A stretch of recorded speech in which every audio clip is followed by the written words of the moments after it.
Deus, ajudar. Rendemos honra, rendemos glória e oferecemos nossas vidas, ó Deus, como oferta viva no seu altar.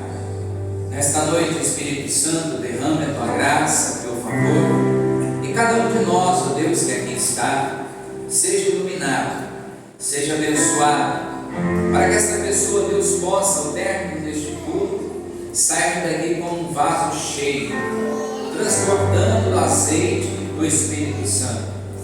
Espírito Santo, toma cada um nas suas mãos, esteja, ó Deus, em cada corredor, em cada lugar dessa igreja, dando a Deus bênção, paz, porque a tua palavra, Deus, ela traz paz de espírito, e assim nós precisamos estar, ó Deus, neste domingo, pois é dia de Santa Ceia, é dia em que nós lembramos o que Cristo fez por nós.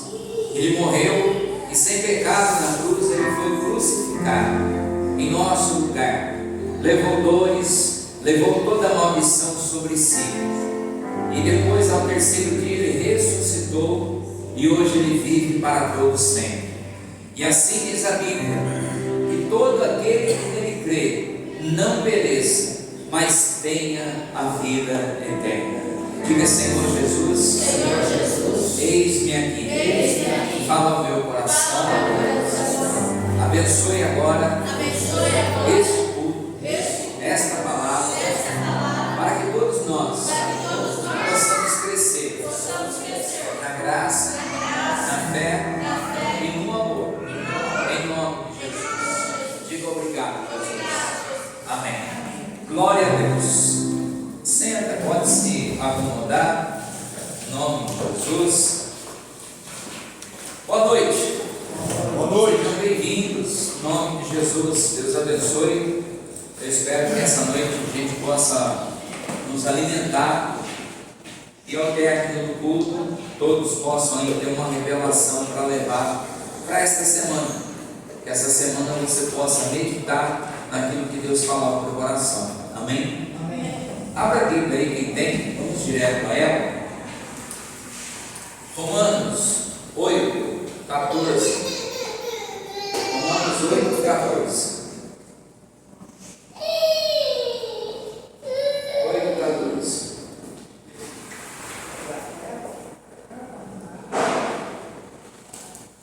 Eu gostaria de ler em duas partes esse trecho, porque são duas lições.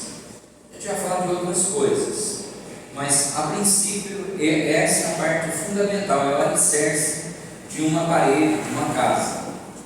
Ele diz assim, porque todos, a palavra todos significa que todos hoje têm o mesmo acesso que eu e que você. Todos têm acesso à palavra de Deus, todos têm acesso a uma igreja, a uma religião, a Bíblia Sagrada. Porém, da maior parte, a Bíblia diz que muitos não dão ouvido à palavra de Deus. A gente ouve, algumas palavras filosóficas. A pessoa fala assim: mas é que a Bíblia foi escrita por homens. Sim. Qual o problema? E não foi um, foi 40 homens e 1.600 anos de espaço. O primeiro não conheceu o último e assim por diante. Como é que a Bíblia é um livro tão harmônico? Porque a Bíblia diz que ela é dirigida pelo Espírito Santo de Deus. Então aqui ele está dizendo todos. Agora entra uma outra questão, os. Então não é todos, é os que são guiados pelo Espírito de Deus. Nem todo mundo é guiado por Espírito de Deus. Alguém aqui já andou de barco, ou de lancha, ou de iate, alguma coisa assim? Alguém já andou? Tá. Geralmente quem está pilotando, ele tem o que na mão? Manche, leme, né? Que é uma coisa que dá direção para o seu barco. Se vai para a esquerda, se vai para a direita. A pergunta inicial é o seguinte: você é uma pessoa guiada por Deus? Deus guia você? Ou você é guiado por você mesmo? Você vai para onde você quer, faz o que quer, acha o que quer e concorda da sua forma, ou você deixa Deus guiar a sua vida? O apóstolo Paulo, ele dá uma frase muito importante. Ele fala assim, para onde eu queria ir, eu não fui, mas fui para onde o Espírito de Deus me levou. Então assim, eu gostaria que você refletisse um pouco sobre quem é que está como capitão da sua vida. É o eu ou é o Espírito de Deus? Não, porque eu faço o que eu gosto, porque eu não concordo com isso, é um direito da pessoa. Mas quando Deus está na direção, Ele diz: você não só é guiado, mas você é reconhecido como filho de Deus. Quando a gente fala ser guiado pelo Espírito Santo, nós não estamos aqui falando que você fica pulando, gritando, sair citando. Eu estava ali, por exemplo, passou uma pessoa alcoolizada, a pessoa falou assim para mim assim: eu participo do grupo de louvor. Eu falei: mas dos corote, né? Bêbado igual a garça, nem sei se garça é, mas chapado. Não, porque eu desci as águas. Eu vou até deixar um versículo aqui para o senhor meditar. Eu falei: tá bom. Aí eu falei para ele, por que você não volta para o Evangelho? Ele falou: não, é muito difícil. Eles usam, olha como é que é. Eles usam uma frase que a gente usa aqui na igreja. Ele diz: quem desvia, é impossível a gente se reconciliar com Deus como antes. Está escrito na Bíblia isso. Eu falei: puxa vida, o cara bêbado, lascado, pisado pelo espírito da vergonha, mas ele lembra o que diz a Bíblia Sagrada. Ele citou uns 2, 3 versículos inteirinho para mim. Deixei. Eu falei para ele, chama Samuel, o nome dele é bíblico ainda. Eu falei: Samuel, nós vamos orar por você. Ele falou: olha, sinceramente, eu acho que no meu caso é do corote para a cova. Deve ter 38, 40 anos de idade. E eu fiquei pensando, que triste. Então esse cara, quando estava na igreja, quando brilhou, quando Jesus usou ele, será que ele se converteu ao ponto de ser guiado pelo Espírito Santo, de amortizar as suas próprias vontades? Quando ele está falando aqui, os que são guiados são filhos de Deus, ele está dizendo: aqueles que escolhem amortizar a sua própria vontade e deixar prevalecer a vontade de Deus, este sim é filho de Deus, e Deus vai dar a direção na vida dele. Por exemplo, só para você entender a questão de ser guiado pelo Espírito Santo. Hoje a igreja, no modo geral, ora menos, lê menos a Bíblia, jejua menos, vem à igreja, não estou falando daqui, estou falando geral, vem menos à igreja, e ainda a pessoa tem aquela ideia de que eu sou filho de Deus. Então, se você é guiado pelo Espírito Santo, Deus chega para você e fala assim: olha, fulano, eu quero que você me construa uma arca. E essa arca tenha 120 metros de comprimento, 25 de largura, 13 metros de andar, assim, assim, assim, assado. Deus falando com você, porque Deus falou com Noé. O que Noé disse? Noé disse: eis-me aqui, Senhor. Aí o que Deus fez? Deus providenciou toda a matéria-prima para que ele pudesse construir a arca, mas Deus não construiu, porque era tarefa do homem. Deus vai nos dar ferramentas para servi-lo, mas a decisão de servir a Deus ou não, ela é pessoal e individual. Diga assim seja. Assim seja. Então ele diz: porque todos os que estão guiados pelo Espírito de Deus, ou Espírito Santo, estes são filhos de Deus. Então eu vou pedir para você pensar, não aqui na igreja, mas pensa você durante a semana na sua casa. Como é que você resolve os atritos familiares? Como é que você resolve, por exemplo, situações das mais diversas que aparecem no dia a dia? Problema financeiro, saúde, relacionamento. Como é que você faz? Não, eu sou guiado pelo Espírito de Deus. Então eu vou dar um exemplo de Davi. Davi disse assim, precisei me fazer de surdo. Já aconteceu isso com você? Para você não perder a razão, para você não partir para o pecado, você teve que fazer de surdo? Porque a outra pessoa que está do outro lado está ali, está sendo a boca do diabo para te condenar, está sendo a boca do diabo para tentar tirar você do Espírito, e você se faz de surdo. Muitas vezes Davi diz, não só de surdo, mas também me fiz de mudo. Não ouvia e nem falava. Por quê? Porque maior é o que está em mim, que Deus possa ser minha justiça. Se eu me defender, se eu for reagir com a minha força, eu não sou guiado pelo Espírito de Deus. Eu vou dar um exemplo claro disso. Em Atos dos Apóstolos, a Bíblia diz que Paulo e Silas foram presos, apanharam, levaram 50 chibatadas a cada um e foram colocados na masmorra. A Bíblia diz que perto da meia-noite, cheio de presos lá, carcereiro, perto da meia-noite, Paulo e Silas faziam o quê?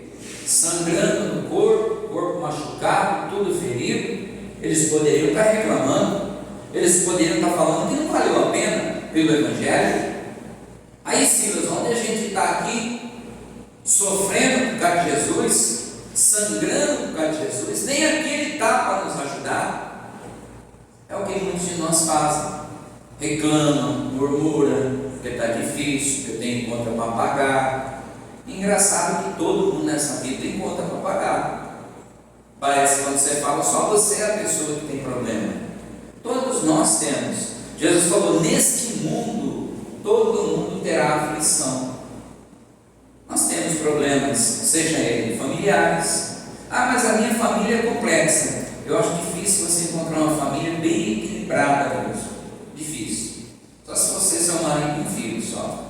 Essa família se estendeu um pouco mais do que isso. São muitas cabeças. Então Paulo e Silas, perto da meia-noite, guiados pelo Espírito de Deus, fizeram o quê? Cantavam e oravam a Deus. Por que a gente não faz isso? Por que quando a batata queima, ao invés da gente ficar reclamando, querendo contar as nossas angústias para alguém, querendo ligar para a mãe, para o pai, ligar para parente, porque eu vou tomar essa decisão, por que a gente não entra no quarto, fecha a porta e entra em espírito de oração? Entra numa batalha espiritual. É o que Paulo e Silas fez. Em vez da gente ficar aqui reclamando, não vai resolver. Silas, nós somos guiados pelo Espírito de Deus. Vamos fazer com que ele esteja com liberdade aqui. E a Bíblia diz que eles cantavam e louvavam. E o que aconteceu naquela hora? Milagre. Se você é guiado pelo Espírito de Deus, você não vai entrar na onda das pessoas aí fora, que está difícil, que não sei o que tem, que governo, que prefeitura, sei lá o que. Não, você vai aprender a orar pelas situações. A Bíblia diz que um anjo veio, fez um tremor dentro da cadeia, derrubou as portas, quebrou as portas, as grades, e todos eles escaparam da prisão. E aí o carcereiro, que era responsável, se alguém fugisse da prisão naquela época, o carcereiro era decapitado como castigo. O carcereiro começou ali, ajoelhou no chão, ele não era crente não, começou a chorar, e ele falou, vou me matar. Aí Paulo, que estava lá ainda, Paulo disse assim, amigo, não faça isso, nós não fugimos. Um homem de Deus, uma mulher de Deus, não foge dos seus compromissos. Diga, eu não posso fugir dos meus compromissos. Compromissos não é só compromisso financeiro, nós temos compromisso espiritual também. Paulo disse assim, nós estamos aqui, nós não fugimos. Deus interveio e nós estamos aqui. Aí o carcereiro perguntou, o que é necessário para que eu me salve? O apóstolo Paulo disse assim, crê no Senhor Jesus Cristo e serás salvo, tu e a tua casa. E a Bíblia diz que aquele carcereiro recebeu salvação naquele lugar, porque Paulo ele não perdia uma oportunidade de evangelizar. Às vezes a gente tem oportunidade e não faz. Às vezes a gente acha, a Maria é crente. Me desculpe, irmão. Se você chegar de manhã, passar em frente à igreja católica, ali no Alvorada, acho que é Alvorada, ou no centro, passar a noite, você vai ver que tem muita gente católica, espírita. Se você for na frente do centro espírita, você vai ver que faz fila de carro. E você fala para mim que a maioria é crente. Nós não somos 50% da população. Mas como é que nós vamos crescer? Fazendo o que a Bíblia diz: se eu sou guiado pelo Espírito de Deus, eu sou filho de Deus. E se eu sou filho, eu estou apto para falar do amor de Deus. Diga assim seja. Ah, mas vou falar o quê? Moisés disse para Deus: Deus, eu vou falar o quê? Deus falou: não se preocupa, só vai, abre a boca. Quando você abrir a boca, eu vou ter colocado a palavra necessária. Então, se eu sou guiado pelo Espírito de Deus, eu faço a obra de Deus em todo momento, dentro da igreja, fora da igreja, no trabalho, na rua, em qualquer lugar eu posso fazer a obra de Deus. Por exemplo, eu falei com o Samuel é um caso meio que perdido, mas conversei com ele, falei: Samuel, eu estava orando por você. Ele falou: meu caso não tem jeito não. Eu falei: tá bom, mas eu vou orar por você. Tomara que a próxima vez que você passe, você esteja sóbrio, que aí você entra. Ele falou: o senhor me dá uma oportunidade? Eu falei: dou a oportunidade de você entrar e sentar no último banco. Já que é a melhor oportunidade que essa? Ele achou que ele ia entrar na igreja, pegar o microfone e cantar. Eu falei: não, a igreja não tem palco de show. Nós estamos aqui para aprender o Evangelho. E para que eu possa ser filho de Deus, eu preciso estar alinhado com o Espírito de Deus. Diga assim seja. Vai lá em Gênesis capítulo 8, verso 7. Aqui vai falar de Noé, da época da construção da arca. O 7 a gente vai ler. Quando Deus mandou Noé fazer a arca, Deus mandou Noé fazer um leme para que Noé pudesse direcionar a arca? Não. Noé ele ficava na proa ou na polpa em cima da arca? Não. Noé ficava trancado dentro da arca. Noé não sabia que direção a arca ia, porque o comandante daquela arca era o próprio Deus. Deus mandou entrar um casal de cada animal e depois Deus fechou a porta. Pois eu vou ler em Apocalipse, fala assim: se Deus abrir a porta, ninguém fecha, mas se Deus resolver fechar, ninguém também abre. Então nós vamos ler o versículo 7. Esperando que a terra já tivesse aparecido, Noé soltou o quê? Diga bem alto: o corvo. Hoje eu quero falar nessa mensagem sobre a diferença do corvo e da pomba. O primeiro animal que Noé soltou para ver se já tinha baixado as águas era o corvo. Esperando que a terra tivesse aparecido, Noé soltou o corvo, mas este ficou dando voltas. Ou seja, ele não voltou para a arca.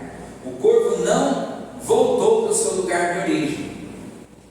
Provavelmente, é uma hipótese, o corvo tinha muitos peixes mortos, tinha muitos cadáveres mortos, porque a Bíblia diz que toda a humanidade foi afogada. Esse corvo provavelmente deve ter achado algum tipo de carniça para ele se alimentar. Então ele não quis voltar, ele não voltou, ele não trouxe notícia. E aí a Bíblia diz, continuando: depois soltou uma pomba para ver as águas que tinham diminuído a superfície da terra. Pode ir. Mas a pomba não encontrou lugar onde pousar os pés, porque as águas ainda cobriram toda a superfície da terra. Por isso, voltou para... A pomba sempre volta, o corvo não. A diferença entre pomba e corvo, ela é exorbitante. Porque tem muito crente corvo e tem muito crente pomba. Não tem nada a ver com pomba gira, viu? Pelo amor de Deus. Ele diz: a pomba voltou para a arca e Noé, ele estendeu a mão para fora, apanhou a pomba e trouxe de volta para dentro da arca. Noé esperou uma semana e soltou a pomba novamente. Por que Deus soltou do corvo? Porque ele sabia que o corvo não voltaria, não regressaria. O corvo não tem compromisso do regresso, da volta. O corvo é um animal voltado para si. A pomba, ela é símbolo do Espírito Santo de Deus. Jesus, quando foi batizado, ele viu o céu se abrir e o Espírito Santo descer sobre ele como pomba. Então, quando a gente fala aqui pomba, nós estamos falando de algo que é de Deus, não em si o animal, tá? Continuando. Quando voltou a entardecer, a pomba trouxe no bico uma folha do quê? De oliveira. O que a oliveira produz? Azeitona. O que a azeitona produz? Óleo. Diga, óleo. A pomba veio e trouxe para Noé o símbolo do Espírito Santo. Ela trouxe o produto que produzia óleo. Ela trouxe esperança. Ela trouxe para aquelas pessoas que estavam na arca a esperança da continuidade, de manter a sua vida, sua família, sua descendência ali. A pomba trouxe no seu bico uma folha de oliveira. Noé então ficou sabendo que as águas tinham diminuído sobre a terra. Choveu 40 dias e 40 noites e ele navegou pelas águas 150 dias.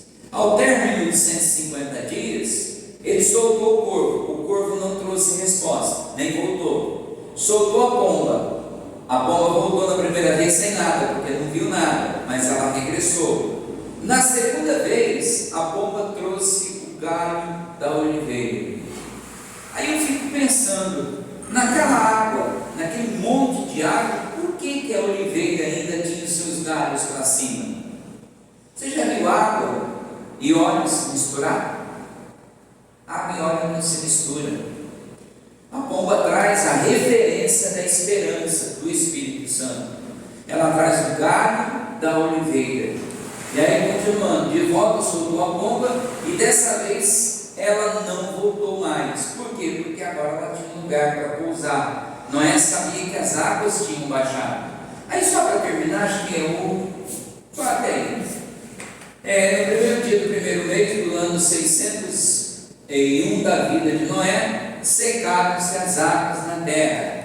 Noé então removeu o teto da arca e viu que a superfície da terra estava 150 dias trancado dentro da arca, na certeza de que o grande comandante daquele navio estava dando direção correta para aquele navio. Você tem certeza de que Deus está no controle da sua vida? Eu tenho. Então por que a gente reclama? Se Deus está no controle da minha vida, por que eu estou infeliz? Por que eu falo que as coisas estão difíceis? Que o que eu ganho não dá? Eu preciso ganhar. Mas vem cá, quem que é o comandante desse barco? É Jesus. Então, Senhor, seja feita a sua vontade, não a minha. Se o meu barco atravessa a tempestade, o Senhor é craque em tirar barcos de tempestade. Não vou reclamar, vou glorificar o seu nome. Diga assim seja. Deixa eu fazer uma pergunta para vocês. Quem aqui, nesse mês de abril, fez jejum? Não importa quando, levanta a mão. 4 pessoas. Não estou criticando ninguém. Vou convidar você a participar essa semana de um propósito que não tem nada a ver com dinheiro. Eu só falo propósito, pensa em dinheiro. Não. Vou convidar você a ser pomba e não corvo. Isso sabe trazer má notícia. Mas a bomba sempre traz uma quantidade de azeite. Eu quero crescer espiritualmente e ter azeite que sobra. Então essa semana nós vamos jejuar. Ou melhor, essa semana a gente pode acordar um dia na semana, para não falar mais do que isso, 3 horas da manhã. E nas 3 da manhã, a gente dobra o nosso joelho, abre o propósito e o jejum. A gente vai orar meia hora, 20 minutos, cada um dentro da sua condição. Você vai voltar a dormir. Quando você acordar, você já agradece a Deus. Deus, eu fiz um propósito e eu vou manter até quando eu conseguir. Você não vai tomar café da manhã. Nada. Se você for esticar o jejum até mais tarde, você pode tomar um pouco d'água, que é para você não se desidratar. Se você conseguir ir ao teu jejum até na hora do almoço, beleza. Se você conseguir ir até na hora do jantar, sem comer nada, beleza. Se você conseguir virar 24 horas em jejum, beleza. Ai, beleza. Ela sabe, eu faço jejum de 48, 2 dias seguidos. Mas é porque costume. Você acostuma, o teu corpo não manda mais em você, mas o Espírito Santo comanda o teu corpo. Então eu vou convidar, você escolhe um dia da semana. Qual o objetivo? O objetivo é de destravar o que está travado. O objetivo é, nesse mês, Deus poder operar um grande milagre nas nossas vidas. Porque Deus nos dá as ferramentas, mas Ele diz que é nós que vamos fazer a obra. Então, se você quiser acordar segunda, terça, quarta, quinta, mas tem que ser às 3. Põe o relógio para despertar. Acordou, ora, abre o jejum. Pode voltar a dormir depois. Acordou? Não coma nada. Aí se eu for até na hora do almoço, o quanto do jejum não importa, até a hora que você vai. Não é o quanto eu vou fazer de jejum, é como eu vou fazer o jejum. Ah, mas jejum não é para as causas impossíveis? Não sei escrito na Bíblia isso. Jejum é para edificar a sua vida com Deus. E quanto mais íntimo com Deus você está, mais fácil de você alcançar a graça de Deus. Amém? Olha para quem está ao teu lado e fala às 3 da manhã. Aí eu quero ver. Quinta-feira eu vou perguntar, ou domingo. Um dia só. Se quiser fazer mais, pode fazer mais. Mas eu estou convidando um dia só. Se você quiser fazer 2, 3, o que o Espírito falar no seu coração, você desce além. Mas não é assim, irmão. Ah, eu vou esperar porque eu tenho sonambulismo, eu tenho insônia, aí eu já estou acordado agora. Não é isso. Você vai dormir, você vai interromper o teu sono para oferecer aquele momento sagrado a Deus. Você sabia que vale mais do que oferta aquilo ali?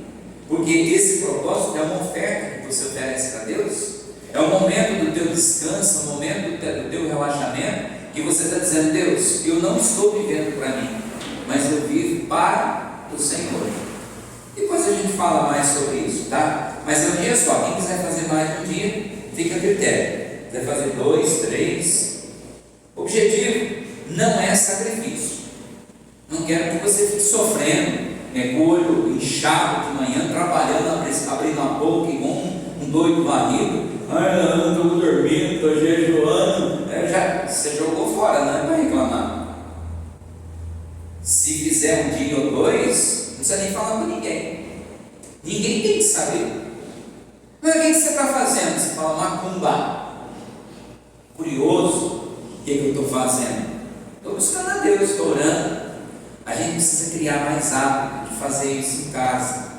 E aí ele diz assim, que Noé estava naquela situação dentro da arca, e a arca de repente encalhou. A arca bateu numa montanha que já estava seca, e ela encalhou, chamada Monte. Agora eu vou pegar os filósofos aqui. Que monte que é? Não sabe? Não é um monte perto da sua casa, não. Que monte que é, Bruno? Chuta. Chuta aí, Carlos.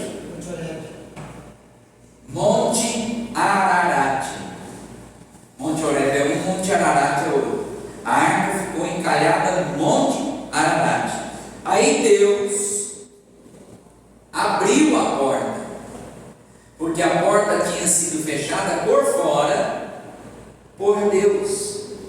Vou ler um versículo aqui com vocês, o 7,16. Gênesis 7,16. Olha lá. Os animais que entraram foram um macho e uma fêmea, de cada ser vivo, conforme Deus ordenara a Noé. Então, o Senhor fez o quê? Deus não falou para Noé: Noé, tranca a porta. Não.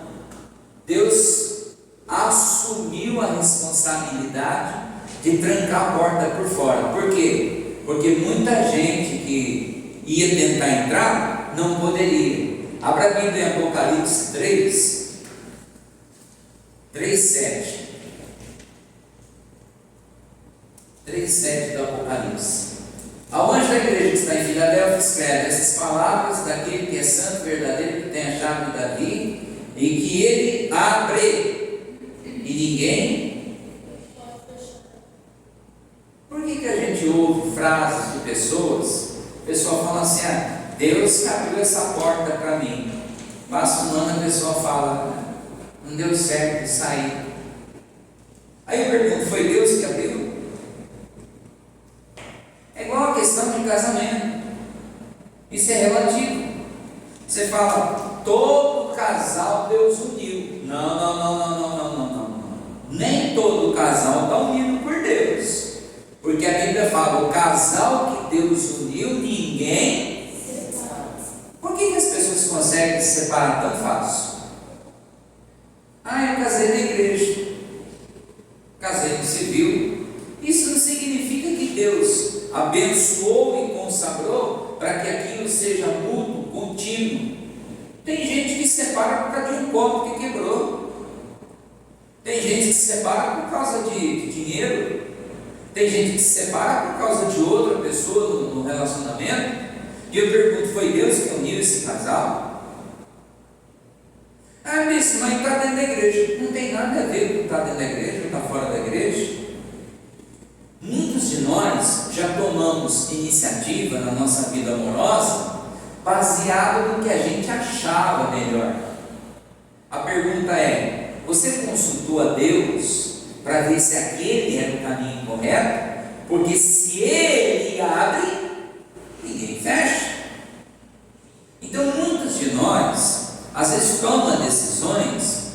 Por exemplo, um moço, ele começou a faculdade, fez 3 anos de faculdade, era 4. No 3º ano ele trancou a faculdade. Eu perguntei para ele: por que você trancou? Porque não era isso que Deus tinha para mim. Eu falei: você está falando que Deus te enganou 3 anos? E agora Deus se arrependeu? O que você vai fazer? Eu não sei. Eu falei: não, você não colocou Deus à frente. Porque se você tivesse colocado Deus, você ia terminar aquela graduação, ia fazer uma pós, um mestrado, uma especialização e já estaria ganhando dinheiro. Vai começar tudo do zero de novo. Se Deus não estiver à frente do seu trabalho, da sua vida espiritual, de tudo que você fizer, a porta pode ficar fechada e nem você consegue abrir. Ele diz: tem a chave de Davi, abre e ninguém fecha. Diga: a porta que Deus abriu, ninguém pode fechar. Beleza? E a porta que Deus fecha, ninguém pode abrir. Volta lá em Gênesis 7:16. Lembra que Noé vivia num lugar populoso, com milhares e dezenas e centenas de milhares de pessoas. Da vírgula para frente: conforme Deus ordenara a Noé, então Deus fechou a a porta. Quem fechou a porta da arca? Deus. Você sabia que se você não der valor ao que Deus te dá, Ele pode fechar? Mas Deus não vai deixar o diabo triunfar. Quem falou em diabo? Quem falou no inimigo triunfar? Eu estou dizendo que você pode, você mesmo, jogar no lixo o que Deus te deu. Porque se você não obedecer à voz do Espírito de Deus, Deus fecha aquela porta. Foi o que eu falei com o Samuel ali fora. Eu falei, o problema não é a cachaça, Samuel. Eu falei, você deixou a porta ser fechada. Ele falou, é muito difícil voltar para a igreja. Eu falei, mas para ir tomar a sua cachaça é a coisa mais fácil do mundo. Ele concordou comigo, fazer o quê? Eu não sou de conversar com pessoas alcoolizadas, não gosto. Mas como ele foi educado, conversou um pouquinho comigo, ali eu tratei ele bem. Não é que eu vou destratar a pessoa. Mas falei para ele, falei, eu vou orar por você. Um dia que você passar aqui sóbrio, você entra. O senhor me dá uma oportunidade? Eu falei, dou. Falei, e você sentar no último banco e participar de tudo que Deus está falando. A oportunidade não é subir aqui e cantar. Se a gente quiser assistir show, a gente vai. Igual tem rodeio, não tem? Quando que é o rodeio aqui? 24. Dia 19. É esse mês? Esse mês. Então. Eu quero ver show, quero assistir Ana Castela. É Castela, né? Quero assistir Ana Castela. A Débora que faz isso. Tudo bem, você vai querer ver show? Você vai lá no rodeio. Mas na igreja eu não venho para ver show. Na igreja eu venho para ouvir Deus falar comigo o que eu preciso. E não é o que eu quero, é o que eu estou necessitando. Deus lacrou aquela porta e disse, aqui ninguém entra.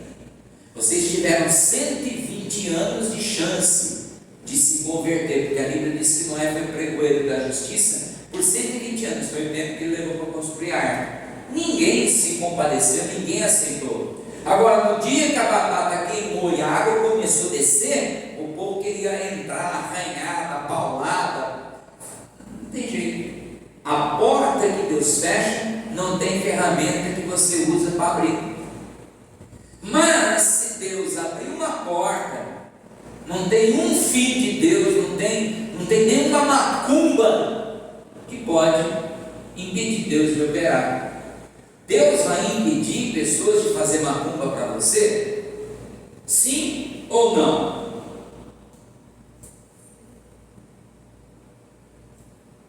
Não, Deus não vai impedir. E o que Deus vai fazer? Ele vai impedir que o espírito que ganhou aquela oferenda não toque em você. Macumba? Pode fazer, filho. Pode fazer. Põe meu nome na boca do sapo, da galinha preta, do papo marreco. Eu não posso impedir. Deus não vai impedir ninguém de fazer uma macumba.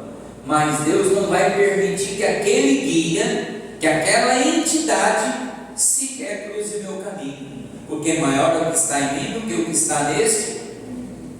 Então eu não tenho que ficar preocupado. Se Deus é o capitão desse barco, eu estou preocupado com o Duarte, com o Chico. Eu quero saber de que Deus abre a porta e quando Ele abre, ninguém fecha. Porém, se Ele resolver fechar, ninguém vai conseguir abrir.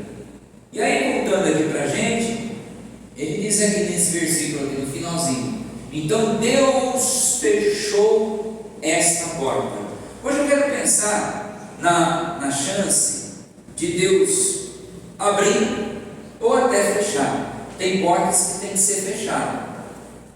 Tem portas na nossa vida que elas estão atrapalhando nossa comunhão com Deus. Por exemplo, eu não tenho nada, não estou fazendo apologia a isso, tá? Fique bem claro. Nós não assistimos mais a TV Globo. Isso foi uma decisão minha e da pastora. Nós não assistimos mais a Rede Globo. Mas por quê? Por vários motivos. Nós assistimos filme, série, um monte de coisa. Mas a Rede Globo não passa mais em casa. Por quê? Um propósito que a gente fez. Está fazendo falta? Você sente falta? A hora que você está lá no sofá, sempre fica conversando com ela, com a Débora. isso? É selecionar o que vai trazer de benefício para a gente. Olha só, não sei se vocês estão acompanhando as notícias. O Irã atacou Israel.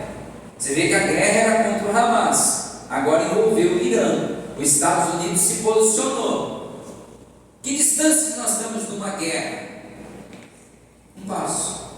Nós estamos um passo de virar uma guerra mundial. Porque aí entra o Oriente Médio contra os Estados Unidos tem a Espanha, tem a França, tem a China, eles têm um monte. Vai virar um tudo isso. Ô bispo, mas o que a gente faz nessa época? A gente pega e lembra que Deus falou que eu tenho que ser guiado pelo Espírito Santo de Deus. E o que é ser guiado pelo Espírito Santo de Deus? É eu ouvir a pregação do Evangelho, é eu crer nessa pregação do Evangelho, guardar aquela informação e praticar. Isso me qualifica como filho de Deus. Então são 4 coisas que eu sempre falo. Minha vida inteira eu vou falar: ouvir, guardar, crer e praticar. Vamos lá? Ouvir, guardar, crer e praticar. Só vocês. Ouvir, guardar, crer e praticar. Não tem segredo. Ô bispo, se eu ouvir, guardar, crer e praticar, o que vai acontecer? Portas vão se abrir. Não abrir por mim, pela minha força. Abrir pela unção e a direção do Espírito Santo. A porta que Ele abre, ninguém fecha. Mas se Ele fecha, não é Deus fechou. Deus disse, não é? Dedar. Senhor, soldou a porta e ninguém conseguia entrar. Quando a arca parou, Deus foi lá e abriu a porta e disse, Noé, desembarca e vamos recomeçar tudo do zero da maneira correta. Você lembra que Noé só fez uma coisa? O que? Ele creu e obedeceu. As duas, né? Ele creu na palavra de Deus e ele obedeceu. Ele poderia questionar, ele poderia falar, mas não vai chover tanto assim. Não, Senhor, o Senhor disse que é para fazer? Eu não tenho as medidas. Deus mandou a planta para ele e falou, não só a planta, mas eu vou te dar toda a ferramenta que você precisa. Talvez você fale, como é que eu vou vencer da vida? Se você for filho de Deus, Ele vai lhe dar as ferramentas para você vencer naquela área que você tanto quer. Não é o teu patrão, não é o governo que vai melhorar o teu salário. Se Deus te dá a ferramenta e você faz a parte que Ele está dizendo, tudo vai ser diferente na sua vida. Mas tem uma coisa que você tem que lembrar: tem coisas que ninguém vai fazer por mim, eu tenho que fazer. Eis-me aqui, Senhor. Então a gente pega, por exemplo, só que para finalizar essa ideia, o corvo e a pomba. O corvo representa as trevas, que nunca traz resultado bom, nunca volta com boas notícias. E a pomba? A pomba representa o azeite do Espírito Santo, a unção. Quem for guiado pelo Espírito Santo é filho de Deus. E eu pergunto, você é pomba ou é corvo? Você tem se comportado como pomba ou tem se comportado como corvo? O corvo não tem compromisso, o corvo é oportunista. Mas nessa ocasião, a pomba trazia na mão de todo mundo ali que estava ali uma palavra de esperança. Existe terra firme, existe óleo, existe azeite. Por que a pomba não trouxe mão de outra planta? Porque a oliveira representa o óleo do Espírito Santo. Fala assim seja. Por que eu estou convidando vocês para fazer um jejum na madrugada? Porque o Espírito Santo está querendo fazer obra na vida de algumas pessoas, mas ele não está vendo a atitude. Provérbios 6 fala assim, vai ter com a formiga preguiçoso. Abre para mim 6,6. Eu termino a leitura aqui. 6,6. Observa a formiga preguiçoso, reflita no caminho dela e seja sábio. O que mais? Ela não tem patrão, nem supervisor, nem governante, assim trabalha mantendo as provisões no verão e na época de colheita, ajuda o seu alimento. Até quando você vai ficar parado? Até quando você vai querer culpar o teu fracasso a alguém? É porque o fulano, é porque Bertrand, é porque eu tinha terreno, é porque eu tinha uma casa. Ó gente, é daqui para frente, daqui para trás não vai fazer nada não. Esquece esse negócio para trás. Ah, é porque eu estou preso no passado. Você não é museu? Museu que pode passado? Contar história do passado? Você está vivendo o presente. Não fica aí se martirizando pelo que aconteceu lá atrás. Esquece. Levanta a cabeça. Elas cantaram uma música aí, então salmo. Ele fala da gente estar sempre de cabeça erguida. Não sei se elas cantaram, não reparei. Mas é um salmo, uma promessa. Salmo 24 ele fala assim: levanta a tua cabeça e entrará o Rei da Glória. Ou seja, o que é levantar a cabeça? É ter ânimo, ter satisfação. Falar, não, eu vou conseguir, Deus é comigo. Não é que eu vou conseguir porque eu sou o melhor, eu vou conseguir porque o melhor está em mim. Eu vou conseguir porque operando Deus ninguém impede. A porta que Ele abre ninguém fecha, e é onde você vai ter sucesso. Até quando você vai ficar parado, preguiçoso? Isso aqui é a tradução dessa versão, tá? Olha para quem está ao teu lado falando, sou preguiçoso. Não. Se falar 2 vezes eu durmo, viu? Oh Jesus, ele está falando da preguiça, não é física, tá?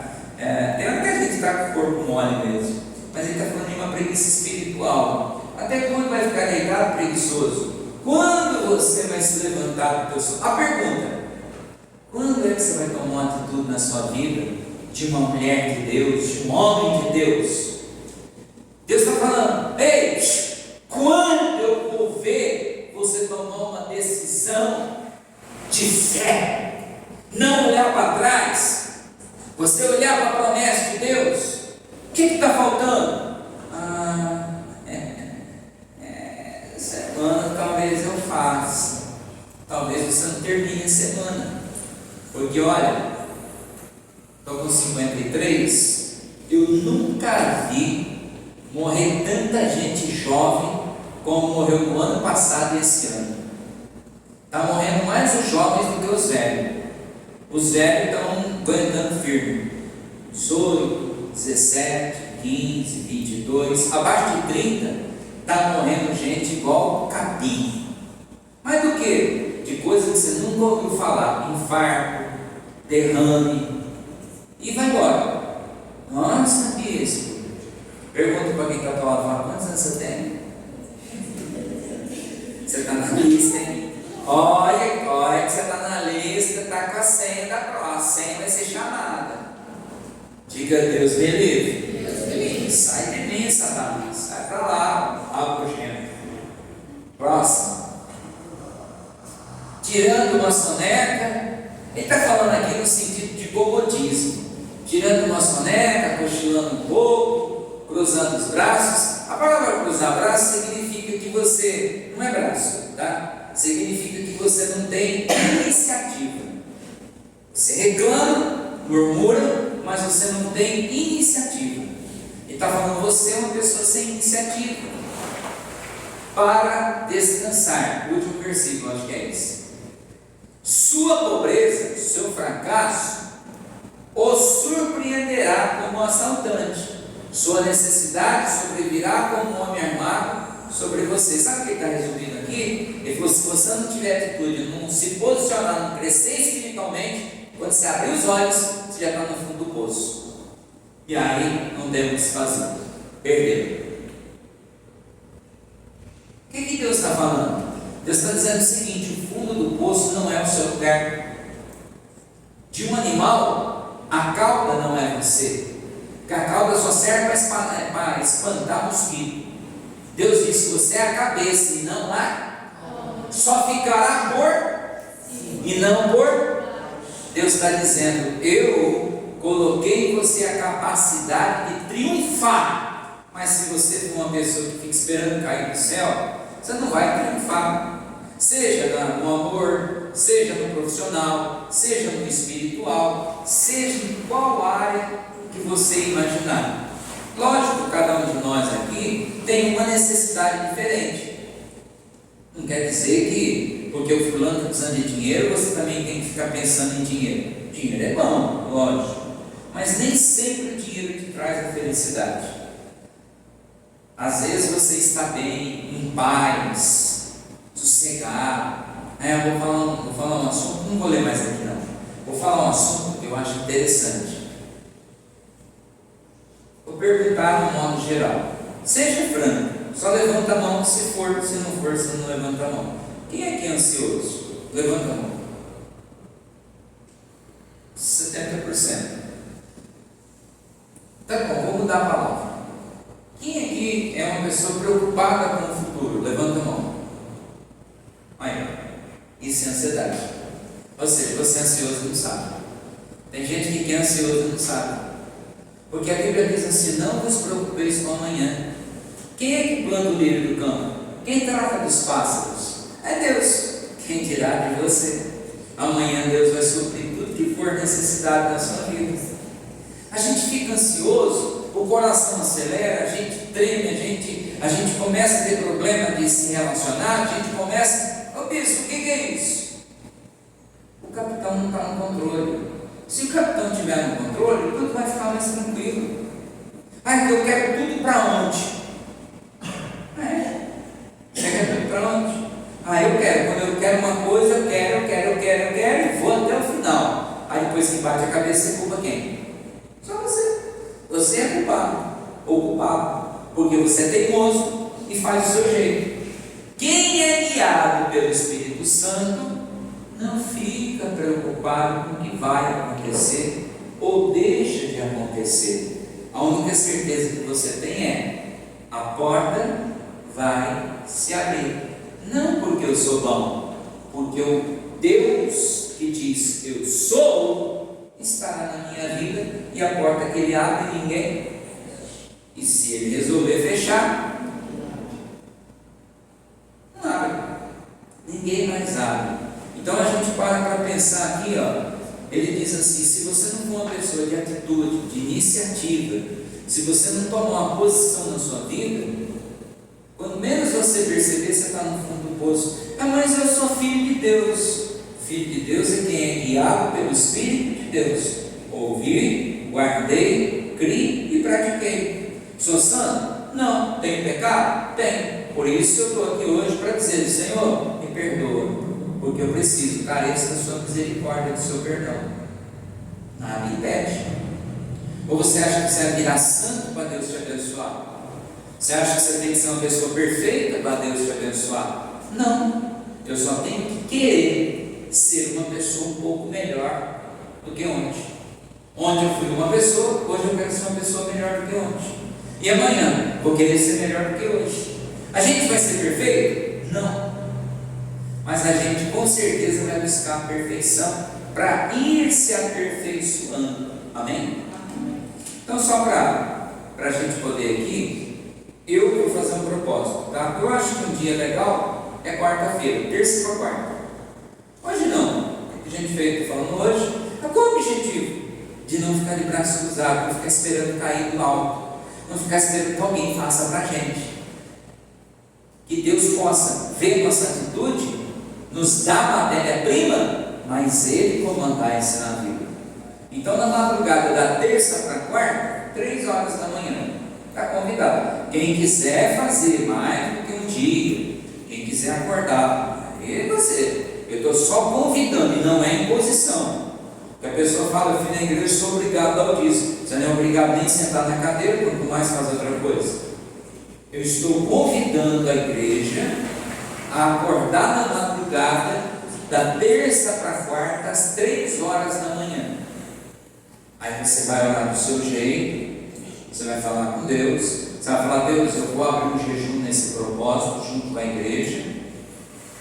É assim que eu acordar, eu vou permanecer de jejum. Você pode permanecer até na hora do almoço, aí vai da sua necessidade, tá? Se chegar na hora do almoço, você estiver sentindo fome, pensando em comida, entrega o jejum, e é melhor fazer mais curto e bem feito. Dá para ir até a tarde? Fica sem comer. Pode beber água? Pode. Mas não é água. Igual o cara chegou para mim e falou assim: ó, estou de jejum. Pastor, estou de jejum. Eu falei: eu vou almoçar ali, tal. Então eu vou com você, mas já vou avisando. Só estou bebendo líquido. Eu falei: poxa vida. Falei: quanto tempo você está assim? Já é 48 horas. Falei: vixe, põe a mão na minha cabeça, me abençoa, meu filho. Você é espiritual pra caramba. Chegou lá, eu pedi um PF para efeito, que eu gostava, né? Na época em Ribeirão Preto eu gostava bastante. Eu falei: e você vai tomar o quê? Líquido. O garçom veio nessa amizade do garçom. Vai tomar só líquido, está em jejum. Ele falou assim: ó, uma banana, mamão, como é que chama aquelas coisas? Banana, mamão, maçã, aveia e não sei o que mais, com leite. Faz uma batida para mim, um liquidificador inteiro. Eu falei: você está de jejum? Só bebo líquido, não como comida sólida. Eu falei: cria vergonha na tua cara, rapaz. Com essa energia que essa vitamina está te dando, você pode ficar 10 dias sem comer comida. Ele falou: mas não é a mesma coisa? Eu falei: não. Quando eu posso beber água, por exemplo, eu estou de jejum, eu vou beber água, o máximo que eu vou beber é um copinho desse aqui, ó, 180 ml de água, o máximo, para não desidratar. Porque você sabe que se você beber muita água, você engana o teu cérebro. O teu cérebro, ele entende que o teu estômago está cheio, a fome passa, por pouco tempo, mas passa. Você quer ver só? A mulherada vai saber disso. Macarrão, você come uma pratada de macarrão, estufa, você fica satisfeito, mas não demora 2 horas, você está com fome de novo. Por quê? A energia do macarrão dura muito pouco no organismo, não é a quantidade. Agora, se você comer, por exemplo, uma feijoada, você vai ficar saciado 8, 10 horas sem querer comer. Então você pode beber água nesse propósito? Pode, pouco. Entregou o jejum, o que você tem que fazer? Se estiver no serviço, vai ao banheiro, longe das pessoas, num lugar que não tem ninguém, dobra o joelho e fala: Pai, eu estou no propósito junto com a igreja, estou entregando jejum. A porta que o Senhor abrir, ninguém vai fechar. Eu estou colocando minha vida nas suas mãos. O Senhor é meu capitão. Eu não quero dirigir o barco, que não é o Senhor que dirige. Eu não quero pegar o seu lugar, não. Senhor, me dá a vitória. O que vai acontecer? A sua vida espiritual vai melhorar. As coisas têm mais facilidade de acontecer. Então eu estou convidando. Fica a seu critério. Quem quer acordar nesse dia, acorda. Quem quer fazer, faz. Se quiser fazer mais de uma vez, como a Dani falou, pode, porque só vai edificar você. Eu não acordo porque eu não tenho costume. Braço cruzado, culpando a falta de energia e tal. O dia que você perceber, você está no fundo do poço. Mas eu frequento a igreja. Frequentar a igreja não dá para você condição de ser vitorioso. Você precisa ser dirigido pelo Espírito Santo de Deus. Amém? Curva a cabeça um pouquinho, fecha os olhos. Estenda as suas 2 mãos para frente.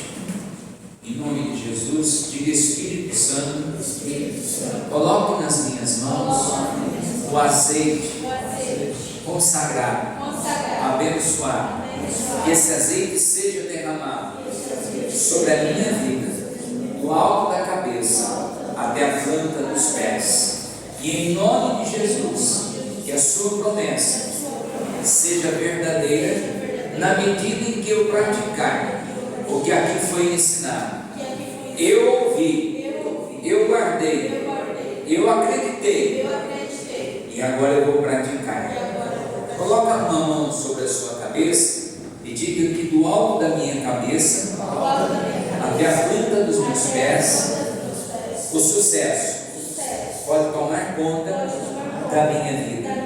Diga: Deus, esta é uma semana que vai acontecer grandes coisas. Eu profetizo na minha vida grandes vitórias para a honra do teu nome. Coloca a mão sobre o seu coração, fecha os olhos. Vou pedir para para você não falar, mas eu vou pedir para você visualizar pela fé o que você quer que aconteça. Imagina, tenta imaginar e criar uma imagem. O que você quer? O que está precisando acontecer na sua vida para fazer de você uma pessoa vitoriosa, para fazer de você uma pessoa bem-sucedida? Porque a Bíblia diz que nós podemos chamar a existência o que não existe, como se já existisse, e isso passará a existir. Essa sua atitude de visualizar é chamar a existência o que talvez não exista, mas isso passará a existir. E a porta que Deus abrir, ninguém poderá fechar, em nome de Jesus Cristo. Diga: Senhor Jesus, eu recebo. E durante essa canção, confirma esta oração, em nome de Jesus.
Quinta-feira nós faremos outra transmissão, tá bom? Deus abençoe, um forte abraço e até a próxima.